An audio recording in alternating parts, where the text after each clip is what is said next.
What is going on, you guys? It's your boy Average Bob, and in today's video, we're going to touch on the upcoming Sunday afternoon matchup between the New York Giants and the Las Vegas Raiders. Giants coming into this one where they probably should have beat the Jets if Graham Gano didn't miss a couple field goals there. So let's get started in talking about the Giants, then the Raiders, then we'll talk about some predictions.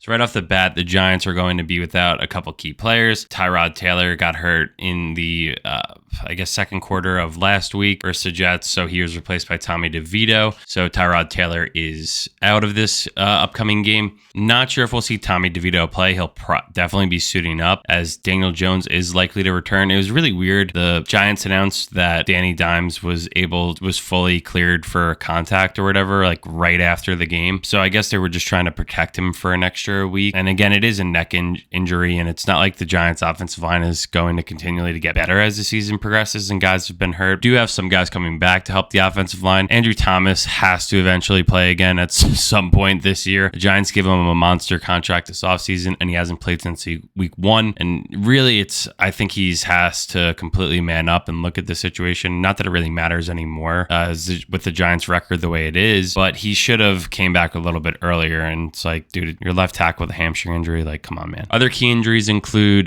Darren Waller, who also got hurt on his one catch versus the Jets. He was knocked out of that game pretty early on, and a lot of the offense does go through him. Outside of Saquon, they're really the only two weapons, so it's got to be interesting to see, can anyone else in this offense step up outside of number 26? But with Waller, we kind of knew this was going to happen. I mentioned it before the season started in my reasons for concern video, where Danny Dimes got hurt, and then we had Waller get hurt too, and that's just the way Waller's track record has been throughout his entire career. Not really a healthy guy, especially the last number of years. Obviously, when guys get older, their health tends to decline. The NFL's a brutal sport, man. Like, look at half these guys are young and they're getting their asses kicked and they barely make it through a season. It is kind of crazy if you think about it. Like, the NFLPA is kind of a joke because they allowed them to add another game to the season. Everyone's just getting hurt at record numbers. So it's like, what is the trade-off there? And it's kind of miraculous if a team could even get through the entire season without guys getting hurt. I mean, it's kind of crazy, like, how banged up each team gets, and everyone has to deal with injuries. So next up on the injury front, Graham Gano obviously was hurt last weekend versus Jets, and he didn't want it to be an excuse, which kudos to him, because a lot of people would be like, I'm hurt and you stuck me out there to play. And he's like, I've been a Pro Bowler and I've been a great player on this team. I just didn't have it last week. So the Giants are taking action there by putting Graham Gano on the IR and signing Randy Bullock, who's a kicker for the Titans for a number of years. So we'll see what he does. It would have been better, obviously, if they had done this signing last week, so Randy could have played and potentially made 2 kicks to win the game. But it is what it is. This season seems like a little bit of a lost cause at this point, or maybe a couple weeks ago, or maybe even after week 1 when you get blown out by the Cowboys at home in prime time. Some more news. The Giants traded Leonard Williams for a second round 2024 pick and a 5th round 2025 pick. Also, when I saw the numbers too in my head, I'm like, oh, 2025, that's so far away. And it's like, we're 50 something days away from 2024. So time's flying by. I don't know about you guys. My head's still stuck in 2020 somehow.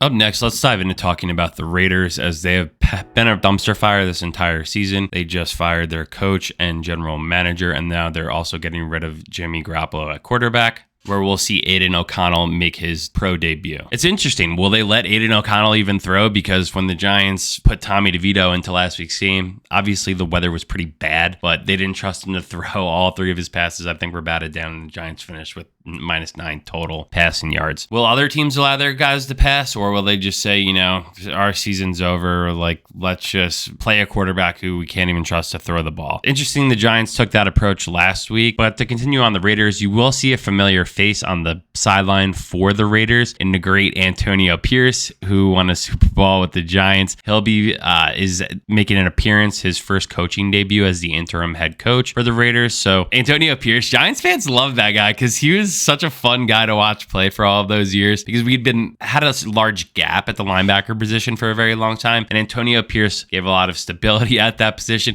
And he's also a glue guy. He did, kind of take Plaxico to the hospital after he shot himself at the club. So that's a guy you want in your corner, and I'm sure it seems like a lot of the guys on the Raiders were going to enjoy playing for him. Having said that, it is interesting to see this dynamic of a dumpster fire, which is the Las Vegas Raiders. I don't know if anyone else saw the clip last week or Monday night game or something, where Davante Adams, who they traded for this previous offseason, was throwing his helmet, being like, I fucking hate it here. What the hell's going on? Which Jimmy G has that effect on his wide receivers. Yeah, they're a dumpster fire. Any way you cut it. Josh Jacobs, they ask him, how could you fix the offense? And he looks at the guy in the media and is just like, that's not my job to figure out. But Josh Jacobs will probably be the main focus in this game for the Raiders to try and get the ball rolling, especially with a rookie quarterback. Probably first time the guy's making his NFL debut. They're not going to want to put it in his hands to make plays. And unless we somehow see the second coming of a guy like Brock Purdy or Tom Brady or something along those lines, where a random guy comes in and starts. A lot of new faces around the league this week, potential starters. And it is interesting too, when teams fire coaches in the middle of the season, sometimes there is that rallying around of like, hell yeah, we finally got that guy out. Now let's ball out for this other new coach that we've always liked and respected. Who knows if Antonio Pierce will be the coach there full time eventually? Probably not. They'll probably bring in someone else who's probably overrated, because that's what the Raiders have done the last number of years, where they had Gruden, Josh McDaniels, and they're going to be paying those guys for the next decade to not coach. So they don't really have a good track record of finding good coaches and any sort of sustainability within their franchise, which is why they sold to Vegas to sell more tickets, gear, merch, even though the poor Oakland fans seemed pretty awesome. So I will say in this game, just to compare the Giants and the Raiders, this game's going to come down to another rushing assault, where we saw Saquon versus Breece Hall last week. Even though the Giants did a pretty good job of containing Breece Hall, just the one big play out of the backfield, Josh Jacobs does have some of that ability as well to make plays out of the backfield, and they will hand the ball off to him a lot. And with the Giants losing Leonard Williams, they're going to have someone else step into that role, maybe like DJ Davidson or A'Shawn Robinson will get more reps. Again, you're going to see another probably ugly matchup, because on the other side of things, the Giants are going to want to hand the ball off a lot. That was the game plan last weekend with Danny Dimes out. And if Danny Dimes is playing in this game, he has a neck issue. He's hurt. Like, the Giants give up the average time of pressure at like 2.3 seconds. Even if Danny Dimes plays, he's going to either have to get the ball out very quickly, or they're just going to have to hand it off a lot, because the injuries have piled up and it's just an ugly scene over there. So hopefully Saquon could be as healthy as possible, because the Giants are going to need him to. I think the Giants ultimately win this game. I'll go with a score of... Giants don't score points, so it's hard to really give a prediction of like a couple touchdowns, because you don't get any touchdowns from wide receivers.